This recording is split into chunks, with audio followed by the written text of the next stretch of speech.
Well, it's Saturday, and you all know what that means.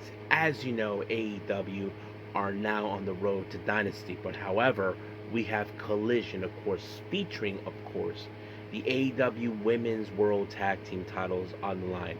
The former champions and the inaugural champions, of course, the Babes of Wrath will take another opportunity against the Divine Dominion. As you know, they have been very strong team, but however, the real question is, can they regain it? We then have, of course, Myron Reed of the Rascals on a one-on-one competition. Of course, it's going to be a very fun match to enjoy. We're going to see him, of course, take on, I believe it's Johnny TV, so that's going to be fun. And then, of course, we have the AEW International Championship.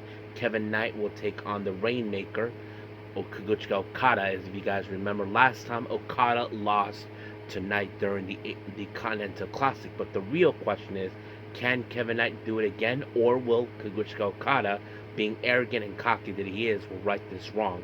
The same way we've seen with Moxley with Takeshita. Well, we'll just have to wait and see on that. And then, as always, we'll wrap up our episode, as usual, with some news updates to give you guys updates on what's been happening in the world of wrestling, such as what events the promotions are throwing out, who's booked, what matches are set, including developments that are happening in the world of wrestling as we speak. So, let's get ready for another episode of the Deleted Wrestle Zone.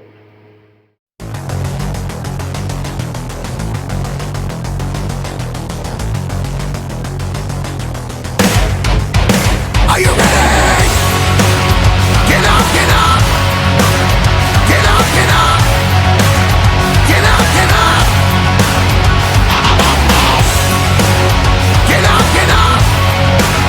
Get up, get up! Get up, get up!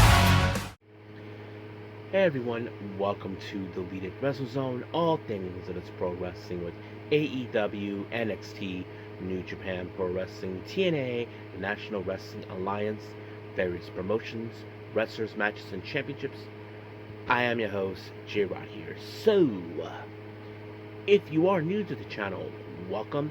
This is a channel we do a lot of pro wrestling reviews from various promotions, not only here in the United States, but also in Japan, Mexico, Canada, Europe, the UK, anywhere wrestling is not as big, but it continues to grow. We also, of course, do discussion videos, talk about various topics such as the wrestlers themselves, the promotions, factions, storylines, whatever we want to talk about. We also, of course, do more news updates. If certain information is unable to be on this episode, we can either put it on the next one or on a separate video by itself. We also, of course, do real-time news updates to keep you guys on alert if something has happened in the world of wrestling that needs to be addressed ASAP. We also, of course, got the Nagi Sayaku Watch and various other cool wrestling content as well. So if you like what you see, please subscribe to us and click on that subscribe button. You'll be getting a lot of daily reviews and other cool wrestling content as well.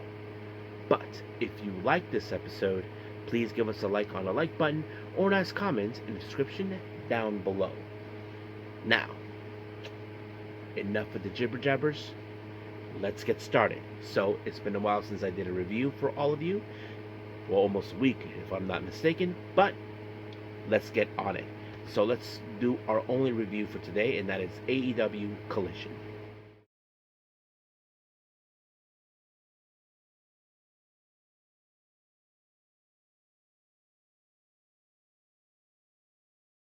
Alright, AEW Collision. So, we open up with, of course, the AEW Women's World Tag Team titles on the line, of course. As you know, the Divine Dominion, consisting of Lena Cross and Megan Bayne, defeated the Babes of Wrath at Revolution for these belts. However, it didn't take long until, of course, the Babes of Wrath, Willow Nightingale, and Harley Cameron issued a rematch clause. Well, it finally happened, but the real question we ask ourselves, can the Babes of Wrath pull it off once again to regain these belts that they've always been proud to represent? However, of course, we did see a moment times that the Babes of Wrath were able to hold their own against two of the strongest individuals, not to mention tallest. But it was not enough. They were able to try to separate one person from the other, and the person they chosen is Willow Nightingale. And of course, as you know, Willow have hurt her shoulder before. That kind of caused a problem. But however, the person who fell victim into this victory was none other than Harley Cameron, until of course both Cross and Bane applied what it was announced as divine intervention, and just like that, Mega Bane made the pinfall on Harley Cameron. 1, 2, 3. The Divine Dominion retained the belts. Now, we did see, of course, an interview with Lexi Nair talking with the Brawling Birds. As you know, they're looking for a fight and all that, but surprisingly, they had a friend to join them, and that is none other than Mina Shirakawa. So, that sort of thing. Mina, I have to say, she's like the bit of the odd one, like, not in the same kind of spirit as the Brawling Birds, but she does have the fighting spirit as normally she would do. As you know, Mina has been very pissed off over what happened to Tony Storm, but we'll see what happens from there. Now, our next match, we have Myron Reed in singles action taking on Johnny TV. Now, of course, many people might have presumed that Johnny TV would have been the one person to defeat Myron Reed, but however, of course, we did see the Rascals and MXM Collection being on the outside. Luckily, there was no interference, but Myron Reed applied a springboard 450 splash, but it's later called the nightcap splash onto Johnny TV, and just like that, 1, 2, 3, first singles match by Myron Reed in AEW. Now, we did see a bit of a video promo from the Death Riders, more specifically Jon Moxley, Daniel Garcia, along with Claudio Castelloni. Of course, as you know, Daniel Garcia has some history with the Private Party. As you know, Private Party, who were at war against the Death Riders, but also at the same time, Isaiah Cassidy was the one who fell victim of the Death Riders when they hurt his hand. So that's something, of course, that Jon Moxley remembers, and of course, he hasn't forgotten. So we'll see where that goes from there. And even Private Party did an interview with Lexi Nair, talk about what happened with the Death Riders. And of course, Isaiah Cassidy hasn't even forgotten what they did to him. So this time, they're hunting for the Death Riders for that. And that's where we jump in next. As you know, Daniel Garcia and Jon Moxley teaming up. They take on Private Party, Mark Quinn and Isaiah Cassidy. Now, of course, we know that Claudio was outside the ring. Of course, the little big brute is definitely tried to interfere in this match. That's exactly what they did. But of course, Private Party can hold their own, but they are nowhere near the same kind of savagery as, of course, the Death Riders are. But unfortunately, Daniel Garcia was able to defeat Isaiah Cassidy when he put him in the Scorpion Deathlock, and just like that, he tapped out, and it was completely over from there. Now, we did see a video promo from the Demand from, of course, as you know, there was an event that happened this current week, this past Friday, and of course today in Canada, more specifically in Windsor, Ontario, Canada, with the collaboration with Maple Leaf Pro.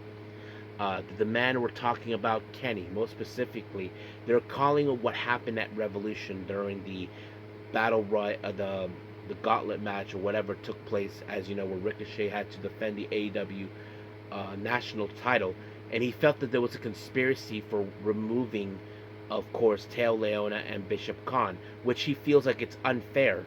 Now, he thinks that Kenny had something to do with it since he is the EVP, so he's been calling him out on that. So we'll see where that goes from there.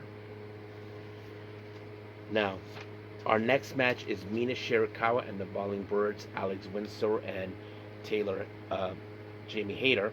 They take on, of course, Nixie XS, Amira Belton, and Haven Harris. Now, of course, this match ended right away. We knew that the Brawling Birds and Mina were definitely going to win. First, they applied on Nixie with the two birds and one stone, and then later Mina finished off with the figure 4 leg lock, and that pretty much was it. However, we did see a promo with all three ladies where, of course, Jamie Hayter had to tell Mina Shirakawa, and she swore they had nothing to do with what happened to Tony Storm.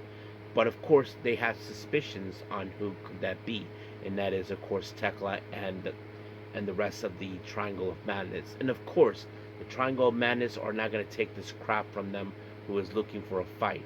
But of course, Mina, as you know, her history with Thekla has been very well documented. If you guys remember when Thekla first arrived at Stardom a couple years ago, Mina was trying to get her to join the Cosmic Angels at the time. So they had like a bit of a interesting relationship in a way that you wouldn't expect. But now it seems that that type of relationship followed all the way to AEW. So we'll see what happens from there. Now, we did see, of course, the Don Callis family, more specifically Kyle Fletcher, Kaguchika Okada, and Mark Davis. However, Lexi Nair had the tendency to ask about their work with MJF. Now, Kyle Fletcher and Okada, as you know, they don't like MJF. The one thing that they're in their minds they are determined is to bring back the AEW World Title, which is something that Don Callis wants, and he will do whatever it takes if necessary. But of course, he felt recently, Fletcher felt that the AEW World Trios titles were stolen from them. So basically, now they're going to be looking for revenge to reclaim what they lost. Because, of course, for Fletcher, he felt that having a double title kind of boosts his career. Same thing with Okada. And, of course, Davis got his first title, AEW title gold, which is something that he's proud of. But we'll see where that leads us from there. Now, our next match, we have Tommaso Ciampa taking on, of course, Ace Austin. Ace, I have to say, he may be not in the same kind of savagery as Tommaso Ciampa, but he was able to hold his own, did whatever it takes possible to put him down. But however, when it comes to Tommaso Ciampa, he doesn't play games whatsoever. He took him out with the knee strike, and just like that, 1, 2, 3, it was done. However, Juice Robinson got in the ring. He was attempting to check on Ace Austin, but however, he saw in the back of his head what Tommaso Ciampa was doing. He's like, "What the hell are you trying to do, huh?" So Ciampa was trying to pretend like that he doesn't know what he's talking about, but of course, Juice can tell he was implying what he was attempting to do. He's not an idiot. If I was Juice, I definitely would get my hands on Ciampa for attempting to take him out. But we'll see what happens from there. Now, we did see the Rascals got an interview with Lexi Nair, of course. They congratulated Myron Reed on their first win. However, of course, they have their hands full with Mark Davis and Kyle Fletcher, who many of you know them originally as Aussie Open. However, for the Rascals, they believe that if they defeat, of course, Fletcher and Davis, that would put them in a constituency for the Trios titles, which is something that they would definitely aim for. So we'll see where that goes from there.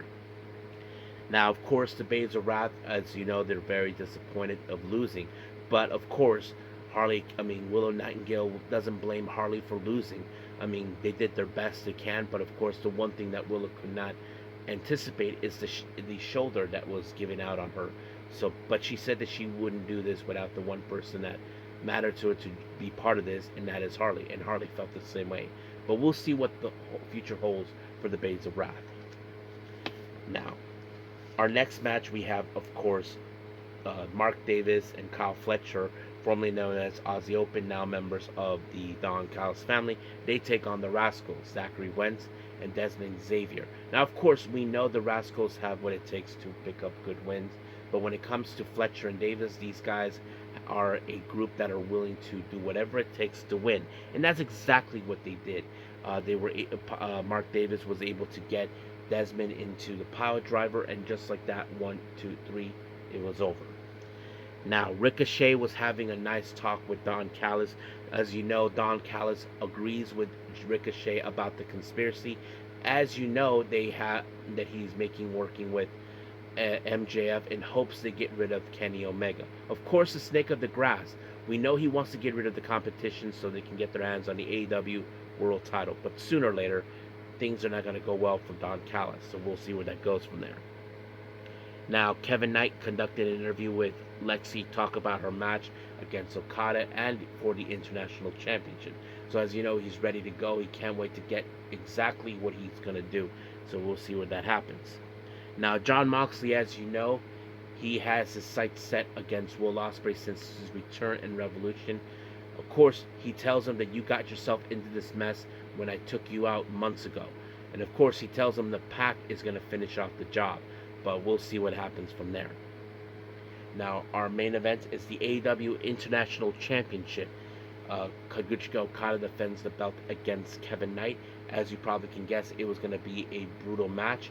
But however, Kevin Knight was determined to win. But however, Okada, being the cocky, arrogant prick that he is, was able to win the match when he rolled up Kevin Knight and used the ropes.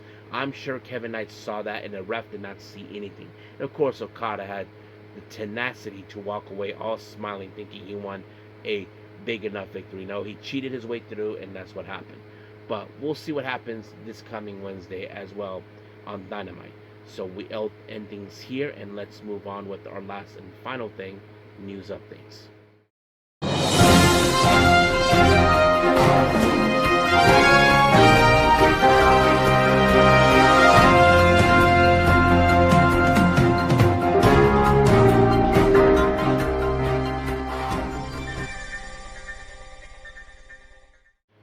Okay, so welcome to our news updates. So let's begin as always with upcoming events. Starting with the GCW, we have a whole lot coming in from there. Now, as you know, we have their Los Angeles show at the UCC Maniac that will take place on April 4th. They announced that Steph DeLanders will be in action to take on the Megasis, Megan Bayne. Then we have, of course, a very interesting six-way scramble match. We have Gringo Loco versus Vengador versus Rey Horus versus Resplandor versus Jack Cartwheel and versus Marcus Mathers. So that's going to be one crazy match. And then finally, we have, of course, Bear Dozer, consistent of Matt Tremont and Bear Bronson. They take on Otis Cogar and Kroll. So that's going to be a very interesting matchup. Then we have, of course, some of the remaining ones, next three with the Las Vegas shows, the part of the collective. First, we have, of course, The World on Lucha by Gringo Loco on the 17th of April in Las Vegas. We have, of course, Mexi Boys teaming up with Brillante Jr. They take on Mala Flama and they team up with Rey Horus. Now, we do have, of course, the Bloodsport 15 that will take place on the 17th of April as well. Two matches have been announced. Shayna Baszler will take on Natty Neidhart. That's going to be one heck of a match. And then we have, of course, Zack Sabre Jr., the frontman of TMDK, taking on Ray Jazz. Now, more names have been added for the upcoming Immortal Clusterfuck. They'll take place on the 18th of April. They added Dr. Redacted, Man Like the Reese, Sam Holloway, and Bobby Flaco. And then finally, we have, of course, their Maryland show in Jopa on the 1st of May called Express Lane. A six-man tag team match have been announced. All members, of course, of Vanda 48, the Cogar brothers, Otis and Acticus, along with Christian Napier. They take on Ricky Morton, Don Freeze, and Ruckus. So it's going to be a brutal match. Now, for the other events, as you know, the remaining ones we have is that I'll be announcing is the Las Vegas shows as well. As you know, CML will have a show on the 16th of April. They just announced Atlantis Jr. will be participating. Now, Marvelous has announced for their upcoming event on the 16th as well, the Shooting Star Fest. We have a 8-man tag team match involved. As you know, they do men's exhibition as well. They announced Alpha Zoe, Jaya Jewel, Vinny Masario, and Starboy Charlie will be teaming up. They'll take on Ryan Clancy, Alan Angels, formerly known as Dammit 5, and then JAC, and then finally JT Thorpe. And then we also have Neo Momono. She'll be teaming up with Johnny Robbie. They'll be taking on, of course, Spark Rush, consistent of Takumi Iroha and Sari. That's going to be one heck of a match. And then finally, we have the Spark Yoshi Puroresu of America with their Lady Luck 2 event on the 19th of April. They announced Vipress and Jasmine Allure will be participating. However, they did announce that Stardom Talent, who will be participating in this event, will be doing a meet and greet that day. So any of my subscribers who are planning to attend this event, if you're big fans of Stardom, better get your tickets for that. But if you guys have missed out who in Stardom is participating in this event, let me try to put the name out so that way you guys know if any of your favorite wrestlers are there. We have Azuki, Starlight Kid, Azumi, Rina, Aya Sakura, uh, Maki Ito, and then of course Saki. Now it's not Saki Kashima. It's of course Saki from Colors. Now some of you probably question why is she in this if she's not a Stardom. Well, she has appeared in Stardom before, guys. Don't forget that. So that's pretty much it what we have for upcoming events. Now for some developments. Fightful Select has reported that Thekla has re-signed with AEW. I did not know that she had re-signed, but yes, that is the news that they are mentioning as well. Um, MLW has announced that they just signed, of course. If you guys are not familiarized with MLW, that is Major League Wrestling, another promotion that is very popular. They just announced that the Gallus boys, consistent of Mark and Joe Coffey, and of course Wolfgang. Many of you remember from NXT UK and NXT. They are now officially signed with MLW. Now, as you many know, if you guys saw Fantastica Mania, Magnus took the persona of Black Tiger, which is the rival enemy of Tiger Mask. So it's now officially now that Magnus is the new Tiger Mask. Black Tiger. However, it was also later revealed that Shomakato, who is a former young lion, now on excursion in CML, will now take the persona of the new Tiger Mask. If you guys remember, the current Tiger Mask that we know now is going to be retiring very soon. So a new Tiger Mask will be making his appearance. The real question is when. I'm sure that his training is very taking off. So that's going to be continuing of the legacy of Tiger Mask. Now, Marvelous has announced 3 new trainees, of course. They'll be making their debut on May 5th, which is the same day where Rin Amakura will be, of course, retiring. And this is going to happen at the Yokohama Butai. The names of the individuals are Ruka Amahari, Kanata Suoi, hopefully I pronounced that right, and then we have Hijiri Saitoru. Hopefully I pronounced that right too. But anyway, these are the new trainees that'll be making their way. Now, Cappuccino Jones, who is a former WWE ID champion, has very recently talked about some misconceptions within the ID program, of course, surrounding it. And this is what he said, and this was on the Opinion City podcast. With the PC on Evolve, athletes, from example, they thought of us as just we're from the indies. We just don't deserve to be here on the spot. But right now, the WWE ID Championship means we are at the top of the indies. I mean, being in the ID program is one thing. So many people in the indies are making that cut. It's not easy to make the cut. When you have the WWE ID Championship, it means you are the cream and you rose to the top. That is simply, I think the biggest misconception is that it's not the top of the indies. I say otherwise. The work proves it. Yeah, I get it. I mean, you have to show that you belong here. I mean, if there are some people that think like, oh, I work hard to be over here, because I think they're telling the story of that whole PC versus ID guys, like saying you guys have been stealing our spotlight. So that kind of sets it up. Many of you guys remember the Butcher. We haven't seen him for quite some time. However, he did reveal that he is still under contract with AEW. I think some of you were like thinking, for real? Yep, he is still under contract with them. But he did state it. Let me reveal what he said when he did an interview with White Town Studio. Still under contract. The big thing is Blade had his back fused, and so as a tag team wrestler, how many times can you send a guy out in the singles match and they lose? You kind of have to shelve them. I kind of understand to try to be humble with that, but it does seep into your head, dude. That's what I do wrong, cause no one talks to you. It's like they're checking up on me every week, going, "How you doing, dude? How you going, dude?" It's just, well, can you call when we need you? That's the kind of a head F right there. At the same time, I'm so grateful because I get paid every 2 weeks. Blade is now healthy, so we can work in the indies and stuff like that.